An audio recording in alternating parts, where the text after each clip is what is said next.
Yokaki Karine Mokonzi la baronne alobi Gofax bolingi nini apema po bazoloba loba po na ye.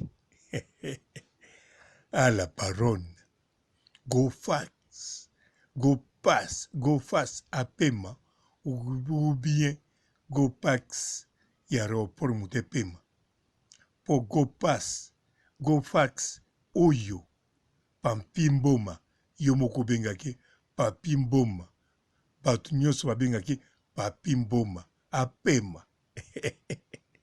Eza risque en tout cas banani bapesaki Karine Mokonzi maloba wana elobi ye moko ye kuta azomona ndango rien. En tout cas la baronne continue kaka komona rien. Po eza risque toza na époque ya ba mère 5e vitesse te toza na époque ya Rose Bombo. Gofax Gopass te Gofax te Papi Mboma te pona kopemisa ye non nandimi te ba chinois bakosepela Gofax apema yokana ndenge abwakaka bango na tendresse kanjinda majinda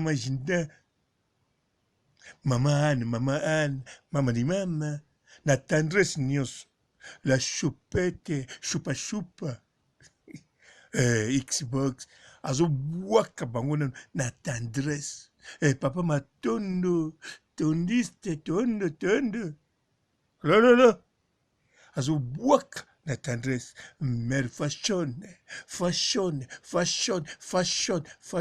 de Nantes mère MTV ozomona modèle Gofax abwakaka bango. En tout cas la baronne heureusement bachinois babengaki te heureusement yo mpo baraki lisolo yango mpo soki kaka bovandelaki yango eza risque. Toza na époque ya mère 5e vitesse te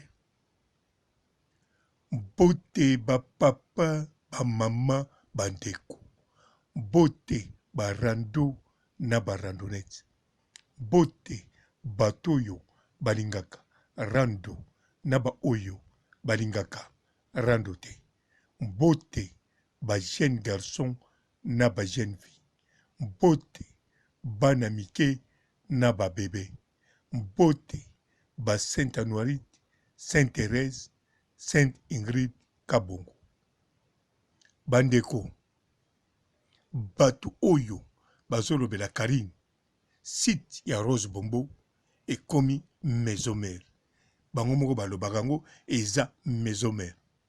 Alors na makambo ya Karine soki bolandi bien eza pe maison mère. Gofax bazobenge Papi Mboma soki polandi na ndenge ya YouTube azo concorde pe kozala Papi Mboma aza na mwindu ya Papi Mboma aza bogar azali na beauté je crois pe aza na mboma moko ya kitoko. Alors ba chinoise ndenge nini balela ete alors ba chinoise bakolele makasi sikoyo oyo deja bazalaka ba proche ya Karine Mokonzi na niveau ya net nazoloba na bana membre na ba mama autorité basepelaka deja na Gofax. Alors ba chinois si bakweya kutu na ndenge akosakana te baleine de la presse ye mpe basepelaka na ye mais Gofax azomene sikoyo mutu azomene na niveau bongo et puis chaîne yango eza maison mère bokanza malamu na ndenge ablaki te bachinois mutu bakomona soki asali mabe po te baloba na mami et puis ifo bazala bachinois ebele bachinois mosusu bakobenga oyo nanu Karine Mokonzi ayoka bango te mais soki bato kaka oyo Karine azalaka na bango ayebi bango na bakombo na mamero na bango phone na bisika bazalaka soki Karine Mokonzi bayebisi eke Gofax mikolo ape apema azoyoka te mais eza risque parce que bachinois eloko ya liboso bakotuna asali nini. Sikoyo likambo nyonso Karine akoloba oyo balobi na ye bachinois bakoloba mami wana eloko nini moto asalaka mambo kitoko. Donc Karine akozala ata na likambo moko te ya kokondane Gofax. Tout d'abord ye moko alobi yango, alobi ye amonaka nango déjà rien. Karine ale déjà avance to alobi penza oyo ya solo. Mais sikoyo banani balobi na Karine Mokonzi aza na likambo, nandimi te Papa Matondo po Papa Matondo ye alobaka nango ezokokisa déjà 2 ans ou bien inane na ndambo.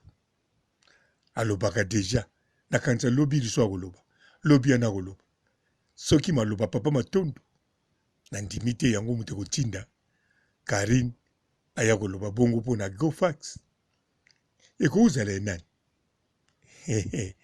Naboyi na imagine awa nakoimagine te ata basantu bayelinga bakombo nakoimagine te mpo eza makambo ya bapoids lourd mpo Gofax akoma poids lourd. En plus Gofax apema akopema ndenge nini mpo chaîne wana eza Rose Bombo eza chaîne ya Gofax te. Gofax azali travailleur ou bien collaborateur ou bien cofondateur. Alors sikoyo soki aza collaborateur bolobi apema akopema na nini, na kombo ya Karine to akopema na chaîne. Mpo na chaîne moyen pema eza te parce que chaîne na bango ndenge nalobi toza na epoke ya mer invisible te. Chaîne na bango ezali ya Rinci Lozolo, je crois bakomba bon fiancé ya Rose Bombo. Alors siko bango so basalango na matériel ebele basala na batemps na mbongo babebisa bamega, je crois pas soki balobi bapema allez apemi non bakoloba bakopema na kombo ya Karine c'est possible bakende lobela lika mosusu yango nalobi eza toujours risque parce que bisika kombo ya Karine bachinois bazoyoka nga moko mpe nalandaka nazoyoka bachinois bazoloba Gofax chaîne ya Rose Bombo yango nde bisika toya koyebaka makambo ya Karine. Bien sûr Karine azongi c'est bien bachinois koyeba sikoyo makambo ya Karine pa ya Karine, ça c'est vrai. Wana tokotya tembe te mpo Karine aza sikoyo na ndako na ye aza na wifi akokopesa biso deja ebele bachinois bakosepela. Mais pour le moment bakoki koloba nanu te ke Gofax apema mpo Karine ata azoloba mpo na ye moko toujours aza na bato fo baloba mpo na ye, surtout oyo ekoma maison mère na ye eza base ya monene.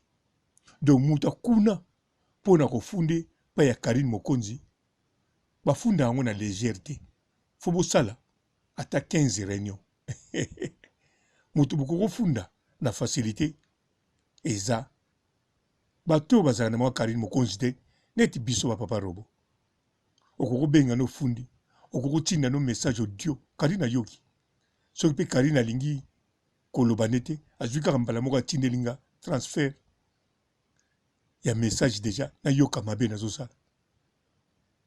Mais na ba Gofax na chaîne ya Rose Bombo eza risque ya kosakana te bandeko. Chaîne wana ekoma kotambola susu kaka na kombo ya Karine te, ekoma kotambola na mosala na bango basalaka yango kitoko mpe baza bamibali babogar bajeune siko bachinois na bachinoise baleki ebele elingi koloba na nsima Karine basi baza 60% non 65%, mibali baza 30%, 5% etikali ba PDG na balele.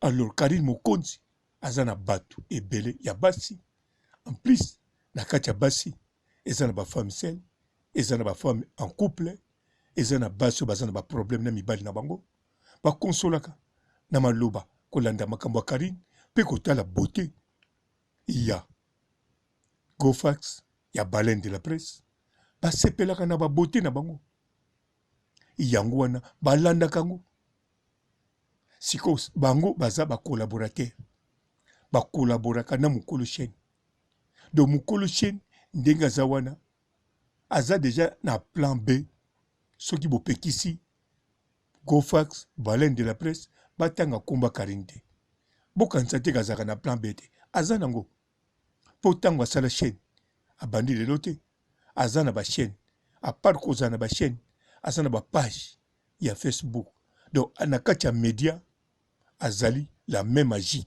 ya Karine Mokonzi to ya ye moko ayebi makambo ebele ya net donc mukolo ba site wana yango wana eza risque heureusement na komisi kolo pe na félicité Karine ndenga lexeki lisolango bongo alobi mbala moka tiki pe na félicité ba chinois ba betango kara na nenga osakana te même kokosola ba kosoli te bosali bien po eza risque na lobi te ke Gofax akoki kopema te na lobi kaka eza risque faut kokota au moins 15 réunions ata la baleine ata baleine de la presse ata kutu bolobi chaîne mobimba wana po na Karine Mokonzi elobaka susu te faut kokota penza réunion 15 réunions na réunion soka soki bozwi sikoyo réponse oyo bokozwa na 15e yango wana boye kosala donc soki seti elobi oui bopemisa Gofax to elobi non bokipe kaka te bobeta susu seti mosusu botala soki okende match nil ata kote mosusu eganye problème eza te ale bobeti ya suka etie 15 7 plus 7 14 et réunion suka 15 wana bozwi décision parce que eza risque aux époques ya mère invisible te mais époques ya Rose Bombo Bombo ya Rose ngai papa robo na sukisi na ngai yawa nasala soni nayika koloba likambo atelobamaki moke ciao. Bonjour fidèles internautes de www.elengiakomba TV. Bonjour, bonsoir, balandi nyonso ya Elengi ya Komba. Congolaise TV. Bon, bélé, partout dans le monde, partout où vous êtes, partout où vous êtes, Elengi ya Komba TV, vraiment. Bonjour, bonsoir, na abonné, bafa nyonso ya Elengi ya Komba Congolais TV. Bonjour à mon boss, on a appelé ça vraiment un pandi. Bonjour à mon boss, JP Kiama. Je salue mon boss Balobi, boss de boss Babi, JP Kiama. Bonjour, na Elengi ya Komba Congolais TV, vraiment. Maman la zana, chaîne de ça qui topo, ya boss na JP Kiama, ta ay boss de boss ya ni ama danger. Donc ba ça tolo la zaki. Ya boss na biso JP Kiama. Nzambe na ngai. Ba boss bazali ba boss bazali. JP Kiama, le boss des boss. Napesi d'abord bonjour te ba mbote belé na mo boss JP Kiama wana na kozangisa ote donc na koyiko lekate sana napesa mo boss JP Kiama boss des boss. Bon, bélé, partout dans le monde, partout où vous êtes, partout où vous êtes, Elengi ya Komba TV, vraiment. Bonjour, bonsoir, na abonné, bafa nyonso ya Elengi ya Komba Congolais TV. Bonjour à mon boss, on a appelé ça vraiment un pandi. Bonjour à mon boss, JP Kiama. Je salue mon boss Balobi, boss de boss Babi, JP Kiama. Bonjour, na Elengi ya Komba Congolais TV, vraiment. Maman la zana, chaîne de ça qui topo, ya boss na JP Kiama, ta ay boss de boss ya ni ama danger. Donc ba ça tolo la zaki. Ya boss na biso JP Kiama. Nzambe na ngai. Ba boss bazali ba boss bazali.